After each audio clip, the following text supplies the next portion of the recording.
श्री विष्णवे नमः। आप सभी का दिन शुभ और मंगलमय हो। आज दिनांक है 15 अप्रैल, दिन है मंगलवार और आज आप सुनेंगे वैशाख मास महात्म्य के तीसरे दिन की कथा। मैंने प्रथम 2 अध्याय अपने YouTube चैनल पे अपलोड कर दिए हैं, कृपया करके आप उन्हें अवश्य सुने। आज की इस कथा में वैशाख मास में स्नान, तर्पण, श्री माधव पूजन की विधि एवं महिमा का वर्णन है। तो आइए रसपान करते हैं। अम्बरीश ने पूछा, हे मुने, वैशाख मास के व्रत का क्या विधान है? इसमें किस तपस्या का अनुष्ठान करना पड़ता है? क्या दान होता है? कैसे स्नान किया जाता है? और किस प्रकार भगवान केशव की पूजा की जाती है? ब्रह्मर्षि, आप श्री हरि के प्रिय भक्त तथा सर्वज्ञ हैं, अतः कृपा करके मुझे ये सब बातें बताइए। नारद जी ने कहा, साधु श्रेष्ठ, सुनो, वैशाख मास में जब सूर्य मेष राशि पर चले जाए तो किसी बड़ी नदी में, नदी रूप तीर्थ में, नद में, सरोवर में, झरने में, देवकुंड में स्वतः प्राप्त हुए किसी भी जलाशय में, बावड़ी में अथवा कुएं आदि पर जाकर नियम पूर्वक भगवान श्री विष्णु का स्मरण करते हुए स्नान करना चाहिए। स्नान के पहले निम्नांकित श्लोक का उच्चारण करना चाहिए। हे मधुसूदन, माधव, वैशाख मास आपको विशेष प्रिय है, इसलिए इसमें प्रातः स्नान करने से आप शास्त्रोक्त फल के देने वाले हो और मेरे पापों का नाश कर दें। इस प्रकार कहकर मौन भाव से उस तीर्थ के किनारे अपने दोनों पैर धो लें। फिर भगवान नारायण का स्मरण करते हुए विधि पूर्वक स्नान करें। स्नान की विधि इस प्रकार है, विद्वान पुरुष को मूल मंत्र पढ़कर तीर्थ की कल्पना कर लेनी चाहिए। ओम नमो नारायणाय, यह मंत्र ही मूल मंत्र कहा गया है। पहले हाथ में कुश लेकर विधि पूर्वक आचमन करें तथा मन और इंद्रियों को संयम में रखते हुए बाहर भीतर से पवित्र रहे। फिर 4 हाथ का चौकोर मंडल बनाकर उसमें निम्नांकित मंत्रों द्वारा भगवती श्री गंगा जी का आह्वान करें। हे गंगे, तुम भगवान श्री विष्णु के चरणों से प्रकट हुई हो। श्री विष्णु ही तुम्हारे देवता हैं, इसलिए तुम्हें वैष्णवी कहते हैं। देवी, तुम जन्म से लेकर मृत्यु तक समस्त पापों से मेरी रक्षा करो। स्वर्ग, पृथ्वी और अंतरिक्ष में कुल 3.5 करोड़ तीर्थ हैं, ऐसा वायु देवता का कथन है। हे माता जानवी, वे सभी तीर्थ तुम्हारे अंदर मौजूद हैं। देवलोक में तुम्हारा नाम नंदिनी और नलिनी है। इनके सिवा दक्षा, पृथ्वी, विद्वंगंगा, विश्वकाया, शिवा, अमृता, विद्याधरी, महादेवी, लोक प्रसादिनी, क्षेमंकरी, जानवी, शांता और शांति प्रदायिनी आदि तुम्हारे अनेकों नाम हैं। स्नान के समय इन पवित्र नामों का कीर्तन करना चाहिए। इससे त्रिपथगामिनी भगवती गंगा उपस्थिति हो जाती है। 7 बार उपर्युक्त नामों का जप करके संपुट के आकार में दोनों हाथों को जोड़कर उनमें जल ले और 4, 6 या 7 बार मस्तक पर डाले। इस प्रकार स्नान करके पूर्ववत मृतिका को भी विधिवत अभिमंत्रित करे और उसे शरीर में लगाकर नहा ले। मृतिका को अभिमंत्रित करने का मंत्र इस प्रकार है, हे वसुंधरे, तुम्हारे ऊपर अश्व रथ चला करते हैं। भगवान श्री विष्णु ने भी वामन अवतार धारण करके तुम्हें एक पैर से नापा था। हे मृतिके, मैंने जो बुरे कर्म किए हो, मेरे उन सब पापों को तुम हर लो। हे देवी, सैकड़ों भुजाओं वाले भगवान श्री विष्णु ने वराह का रूप धारण करके तुम्हें जल से बाहर निकाला था। तुम संपूर्ण लोगों की उत्पत्ति के लिए अरण्य के समान हो, अर्थात जैसे अरण्य काष्ठ से आग प्रकट होती है, उसी प्रकार तुमसे संपूर्ण लोग उत्पन्न होते हैं। हे सुव्रते, तुम्हें मेरा नमस्कार है। इस प्रकार स्नान करने के पश्चात विधि पूर्वक आचमन करके जल से बाहर निकले और 2 शुद्ध श्वेत वस्त्र, धोती, चादर धारण करे। तदंतर त्रिलोकी को तृप्त करने के लिए तर्पण करे। सबसे पहले श्री ब्रह्मा का तर्पण करे, फिर श्री विष्णु, श्री रुद्र और प्रजापति का, तत्पश्चात देवता, यक्ष, नाग, गंधर्व, अप्सरा, असुरगण, क्रूर सर्प, गरुड़, वृक्ष, जीव जंतु, पक्षी, विद्याधर, मेघ, आकाशचारी जीव, निराधार जीव, पापी जीव तथा धर्मपरायण जीवों को तृप्त करने के लिए मैं उन्हें जल अर्पण करता हूँ। यह कहकर उन सबको जलांजलि दे। देवताओं का तर्पण करते समय यज्ञोपवीत को बाएं कंधे पर डाले रहें। तत्पश्चात उसे गले में माला की भांति कर ले और दिव्य मनुष्यों, ऋषि पुत्रों तथा ऋषियों का भक्ति पूर्वक तर्पण करे। सनक, सनंदन, सनातन और सनत कुमार ये दिव्य मनुष्य हैं। कपिल, आसुरी, बोढ़ू तथा पंचशिख ये प्रधान ऋषि पुत्र हैं। ये सभी मेरे दिए हुए जल से तृप्त हों, ऐसा कहकर इन्हें जल दे। इसी प्रकार मरीचि, अत्रि, अंगिरा, पुलत्स्य, पुलह, क्रतु, प्रचेता, वशिष्ठ, नारद तथा अन्यान्य देवर्षियों एवं ब्रह्मर्षियों का अक्षत सहित जल के द्वारा तर्पण करें। इस प्रकार ऋषि तर्पण करने के पश्चात यज्ञोपवीतों को दाएं कंधे पर करके बाएं घुटने को पृथ्वी पर टेक कर बैठे। फिर अग्नि, श्वात, सौम्य, हविष्मान, उष्मक, कव्यवाट, अनल, बहिर्षद, पिता, पितामह आदि तथा मातामह आदि सब लोगों का विधिवत तर्पण करके निम्नांकित मंत्र का उच्चारण करें। जो लोग मेरे बांधव ना हो, जो मेरे बांधव हो तथा जो दूसरे किसी जल में मेरे बांधव रहे हो, वे सब मेरे दिए हुए जल से तृप्त हों। उनके सिवा और भी जो कोई प्राणी मुझसे जल की अभिलाषा रखते हों, वे भी तृप्ति लाभ करें। यूं कहकर उनकी तृप्ति के उद्देश्य से जल गिराना चाहिए। तत्पश्चात विधि पूर्वक आचमन करके अपने आगे कमल की आकृति बनाए और सूर्य देव के नामों का उच्चारण करते हुए अक्षत, फूल, लाल चंदन और जल के द्वारा उन्हें यत्न पूर्वक अर्घ्य दें। अर्घ्य दान का मंत्र इस प्रकार है। हे भगवान सूर्य, आप विश्व रूप और ब्रह्म स्वरूप हैं। इन दोनों रूपों में आपको नमस्कार है। आप सहस्रों किरणों से सुशोभित हैं और सबके तेज रूप हैं। आपको सदा नमस्कार है। भक्त वत्सल रुद्र रूपधारी आप परमेश्वर को बारंबार नमस्कार है। कुंडल और अंगद आदि आभूषणों से विभूषित पद्मनाभ आपको नमस्कार है। हे भगवान, आप सोए हुए संपूर्ण लोगों को जगाने वाले हैं। आपको मेरा प्रणाम है। आप सदा सबके पाप पुण्य को देखा करते हैं। सत्यदेव आपको नमस्कार है। हे भास्कर, मुझ पर प्रसन्न होइए। हे दिवाकर, आपको नमस्कार है। हे प्रभाकर, आपको नमस्कार है। इस प्रकार सूर्यदेव को नमस्कार करके 7 बार उनकी प्रदक्षिणा करें। फिर द्विज, गौ और सुवर्ण का स्पर्श करके अपने घर में जाएं। वहां आश्रमवासी अतिथियों का सत्कार तथा भगवान की प्रतिमा का पूजन करें।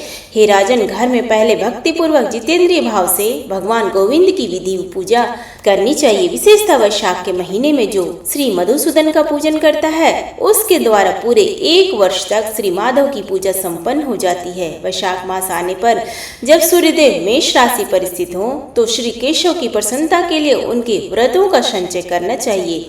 अपने अभिष्ट की सिद्धि के लिए अन्न, जल, शक्कर, धेनु तथा तिल की धेनु आदि का दान करना चाहिए। इस कार्य में धन की कंजूसी उचित नहीं है। जो समूचे वैशाख भर प्रतिदिन सवेरे स्नान करता, जितेंद्रिय भाव से रहता, भगवान के नाम जपता और हविष्य भोजन करता है, वह सब पापों से मुक्त हो जाता है। जो वैशाख मास में आलस्य त्याग कर एक भुक्त 24 घंटे में 1 बार भोजन, नक्त व्रत केवल रात में 1 बार भोजन अथवा अयाचित व्रत बिना मांगे मिले हुए अन्न का एक समय भोजन करता है, वह अपनी संपूर्ण अभिष्ट वस्तुओं को प्राप्त कर लेता है। वैशाख मास में प्रतिदिन 2 बार गांव से बाहर नदी के जल में स्नान करना, हविष्य खाकर रहना, ब्रह्मचर्य का पालन करना, पृथ्वी पर सोना, नियम पूर्वक रहना, व्रत, दान, जप, होम और भगवान मधुसूदन की पूजा करना, ये नियम हजारों जन्मों के भयंकर पापों को भी हर लेते हैं। जैसे भगवान माधव ध्यान करने पर सारे पाप नष्ट कर देते हैं, उसी प्रकार नियम पूर्वक किया हुआ माधव मास का स्नान भी समस्त पापों को दूर कर देता है। प्रतिदिन तीर्थ स्नान, तिलों द्वारा पितरों का तर्पण, धर्म घट आदि का दान और श्री मधुसूदन का पूजन, ये भगवान को संतोष प्रदान करने वाले हैं। वैशाख मास में इनका पालन अवश्य करना चाहिए। वैशाख मास में तिल, जल, सुवर्ण, अन्न, शक्कर, वस्त्र, गौ, जूता, छाता, कमल या शंख तथा घड़े, इन वस्तुओं का ब्राह्मणों को दान करे। तीनों संध्याओं के समय एकाग्रचित हो विमल स्वरूपा साक्षात भगवती लक्ष्मी के साथ परमेश्वर श्री विष्णु का भक्ति पूर्वक पूजन करना चाहिए। शामी फूलों और फलों से भक्ति पूर्वक श्री हरि का पूजन करने के पश्चात यथाशक्ति ब्राह्मणों की भी पूजा करनी चाहिए। पाखंडियों से वार्तालाप नहीं करना चाहिए। जो फूलों द्वारा विधिवत अर्चन करके श्री मधुसूदन की आराधना करता है, वह सब पापों से मुक्त हो परम पद को प्राप्त होता है। श्री नारद जी कहते हैं, हे राजेंद्र सुनो, मैं संक्षेप से माधव के पूजन की विधि बतलाता हूँ। हे महाराज, जिनका कहीं अंत नहीं है, जो अनंत और अपार है, उन भगवान अनंत की पूजा विधि का अंत नहीं है। श्री विष्णु का पूजन 3 प्रकार का होता है। वैदिक, तांत्रिक तथा मिश्र तीनों के ही बताए हुए विधान से श्री हरि का पूजन करना चाहिए। वैदिक और मिश्र पूजन की विधि ब्राह्मण आदि 3 वर्णों के लिए ही बताई गई है, किंतु तांत्रिक पूजन विष्णु भक्त शूद्र के लिए ही भी विहित है। साधक पुरुषों को उचित है कि शास्त्रोक्त विधि का ज्ञान प्राप्त करके एकाग्रचित हो, ब्रह्मचर्य पालन करते हुए श्री विष्णु का विधिवत पूजन करे। भगवान की प्रतिमा 8 प्रकार की मनाई जाती है। शिलामयी, धातुमयी, लोहे की बनी हुई, लिपने योग्य मिट्टी की बनी हुई, चित्रमयी, बालू की बनाई हुई, मनोमयी तथा मणिमयी। इन प्रतिमाओं की प्रतिष्ठा स्थापना 2 प्रकार की होती है, एक चल प्रतिष्ठा और दूसरी अचल प्रतिष्ठा। हे राजन, भक्त पुरुष को चाहिए कि वह जो कुछ भी सामग्री प्राप्त हो उसी से भक्ति भाव से साथ पूजन करे। प्रतिमा पूजन में स्नान और अलंकार ही अभिष्ट है, अर्थात भगवत ग्रह को स्नान कराकर पुष्प आदि से श्रृंगार कर देना ही प्रधान सेवा है। श्री कृष्ण में भक्ति रखने वाला मनुष्य यदि केवल जल भी भगवान को अर्पण करे तो वह उनकी दृष्टि में श्रेष्ठ है। फिर गंध, धूप, पुष्प, दीप और अन्न आदि का नैवेद्य अर्पण करने पर तो कहना ही क्या है। पवित्रता पूर्वक पूजन की सारी सामग्री एकत्रित करके पूर्वाग्र कुशों का आसन बिछाकर उस पर बैठे। पूजन करने वाला मुख उत्तर दिशा की ओर या प्रतिमा के सामने हो। फिर पाद्य, अर्घ्य, स्नान तथा अर्हण आदि उपचारों की व्यवस्था करे। उसके बाद कर्णिका और केसर से सुशोभित अष्टदल कमल बनाए और उसके ऊपर से हरि के लिए आसन रखे। तदंतर चंदन, उशीर, खस, कपूर, केसर तथा अर्घ जैसे सुवासित जल के द्वारा मंत्र पाठ पूर्वक श्री हरि को स्नान कराए। वैभव हो तो प्रतिदिन इस तरह की व्यवस्था करनी चाहिए। स्वर्ण धर्म नामक अनुवाक, महापुरुष, विद्या, सहस्र शीर्षा आदि पुरुष सूक्त तथा सामवेदोक्त निराजना आदि मंत्रों द्वारा श्री हरि को स्नान कराए। तत्पश्चात विष्णु भक्त पुरुष वस्त्र, यज्ञोपवित आभूषण, हार, गंध तथा अनुलेपन के द्वारा प्रेम पूर्वक भगवान का यथा योग्य श्रृंगार करे। पुजारी को उचित है कि वह श्रद्धा पूर्वक पाद्य, आचमनीय, गंध, पुष्प, अक्षत तथा धूप आदि उपहार अर्पण करे। उसके बाद गुड़, खीर, घी, पूड़ी, मालपुआ, लड्डू, दूध और दही आदि नाना प्रकार के नैवेद्य निवेदन करे। पर्व के अवसरों पर अंगराग लगाना, दर्पण दिखाना, दंत धावन कराना, अभिषेक करना, अन्न आदि के बने हुए पदार्थ भोग लगाना, कीर्तन करते हुए नृत्य करना और गीत गाना आदि सेवाएं भी करनी चाहिए। संभव हो तो प्रतिदिन ऐसी ही व्यवस्था करनी चाहिए। पूजन के पश्चात इस प्रकार ध्यान करें, भगवान श्री विष्णु का श्री विग्रह श्याम वर्ण एवं तपाए हुए जाम्बुनद नामक सुवर्ण के समान तेजस्वी है। भगवान के शंख, चक्र, गदा और पद्म से सुशोभित 4 भुजा है। उनकी आकृति शांत है। उनका वस्त्र कमल के केसर के समान पीले रंग का है। वे मस्तक पर किरीट, दोनों हाथों में कड़े, गले में यज्ञोपवीत तथा अंगुलियों में अंगूठी धारण किए हुए हैं। उनके वक्षस्थल में श्री वत्स का चिन्ह है। कौस्तुभ मणि उनकी शोभा बढ़ाता है तथा वे वनमाला धारण किए हुए हैं। इस प्रकार ध्यान करते हुए पूजन समाप्त करके घी में डूबी हुई समाधियों तथा हविष्य द्वारा अग्नि में हवन करे। आज्य भाग तथा आघार नामक आहुतियां देने के पश्चात घृत पूर्ण हविष्य का होम करे। तदंतर पुनः भगवान का पूजन करके उन्हें प्रणाम करें और पार्षदों को नैवेद्य अर्पण करे। उसके बाद मुख शुद्धि के लिए सुगंधित द्रव्यों से युक्त तांबूल निवेदन करना चाहिए। फिर छोटे बड़े पौराणिक तथा अर्वाचीन स्तोत्रों द्वारा भगवान की स्तुति करके भगवान प्रसिद्ध, भगवान प्रसन्न होइए यूं कहकर प्रतिदिन दंडवत प्रणाम करे। अपना मस्तक भगवान के चरणों में रखकर दोनों भुजाओं को फैलाकर परस्पर मिला दे और इस प्रकार कहे, हे परमेश्वर, मैं मृत्यु रूपी ग्रह तथा समुद्र से भयभीत होकर आपकी शरण में आया हूँ, आप मेरी रक्षा कीजिए। तदंतर भगवान को अर्पण की हुई प्रसाद, माला आदि को आदर पूर्वक सिर पर चढ़ाए तथा यदि मूर्ति विसर्जन करने योग्य हो तो उसका विसर्जन भी करे। ईश्वरीय ज्योति को आत्म ज्योति में स्थापित कर ले। प्रतिमा आदि में जहाँ भगवान का चरण हो वहीं श्रद्धा पूर्वक पूजन करना करना चाहिए तथा मन में यह विश्वास रखना चाहिए कि जो संपूर्ण भूतों में तथा मेरे आत्मा में भी रम रहे हैं वे ही सर्वात्मा परमेश्वर इस मूर्ति में विराजमान है। इस प्रकार वैदिक तथा तांत्रिक क्रियाओं के मार्ग से जो भगवान की पूजा करता है वह सब ओर से अभिष्ट सिद्धि को प्राप्त होता है। श्री विष्णु प्रतिमा की स्थापना करके उसके लिए सुदृढ़ मंदिर बनवाना चाहिए तथा पूजा कर्म की सुव्यवस्था के लिए सुंदर फुलवाड़ी भी लगवानी चाहिए। बड़े बड़े सर्वों पर तथा प्रतिदिन पूजा कार्य का भली भांति निर्वाह होता रहे, इसके लिए भगवान के नाम से खेत, बाजार, कस्बा और गांव आदि भी लगा देना चाहिए। यूं करने से मनुष्य भगवान के सायुज्य को प्राप्त होता है। भगवत विग्रह की स्थापना करने से, सार्वभौम सम्राट के पद को, मंदिर बनवाने से, तीनों लोगों के राज्य को, पूजा आदि की व्यवस्था करने से, ब्रह्मलोक को तथा इन तीनों कार्यों के अनुष्ठान से मनुष्य भगवत सायुज्य को प्राप्त कर लेता है। केवल अश्वमेध यज्ञ करने से किसी को भक्ति योग की प्राप्ति नहीं होती। भक्ति योग को तो वही प्राप्त करता है जो पूर्वोक्त रीति से प्रतिदिन श्री हरि विष्णु का पूजन करता है। हे राजन, वही शरीर शुभ कल्याण का साधक है जो भगवान श्री कृष्ण को साष्टांग प्रणाम करने के कारण धूलि धूसरित हो रहा है। नेत्र भी वे ही अत्यंत सुंदर है और तप शक्ति से संपन्न है जिनके द्वारा श्री हरि का दर्शन होता है।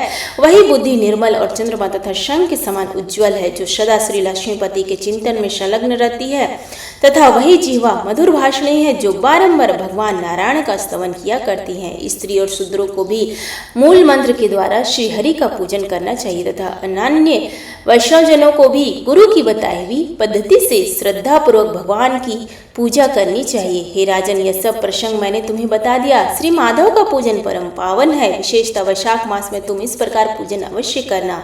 सूत जी कहते हैं, महर्षि गण इस प्रकार पत्नी सहित मंत्रवेत्ता महाराज अम्बरीश को उपदेश दे उनसे पूजित हो विदा लेकर देवर्षि नारद जी वैशाख मास में गंगा स्नान करने के लिए चले गए। लोक में जिनका पावन सुयश फैला हुआ था उन राजा अम्बरीश ने भी मुनि की बताई हुई वैशाख मास की विधि का पुण्य बुद्धि से पत्नी सहित पालन किया। तो ये थी आज का वृत्तांत। आगे का वृत्तांत सुनने के लिए हमारे YouTube चैनल पर बने रहें। तब तक के लिए धन्यवाद। हरे कृष्णा, राधे राधे।